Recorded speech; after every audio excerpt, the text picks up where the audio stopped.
বন্ধুরা, আগেকার দিনের হারিয়ে যাওয়া একটি পুরনো রান্না নিয়ে আজকে চলে এলাম।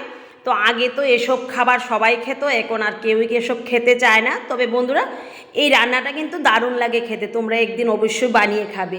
আমি কতগুলি দুধ কচুর ডগা কেটে নিলাম, এবার কড়াইতে কাঁঠালি বিচি সিদ্ধ বসিয়ে দিলাম।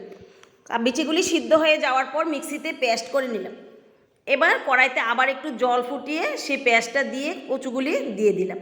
আর দিলাম একটু হলুদ, লবণ আগে দিয়েছি, তোমাদের বলতে ভুলে গেছি, তাই লবণ আর দেবো না। এবার একটু ফুটতে দেব।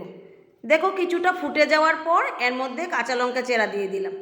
এবার আবার একটু ফুটিয়ে নিলাম। এবার এটা নামিয়ে কড়াইতে তেল দিয়ে দিলাম শুকনো লঙ্কা, দিয়ে দিলাম 5 ফোড়ন আর তেজপাতা।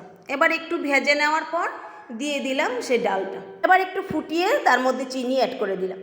এবার নেড়ে চেড়ে নামিয়ে নেব। বন্ধুরা, এই ডালটা রান্না করলে কেউই বুঝতে পারবে না এটা মসুর ডাল নাকি মুগের ডাল।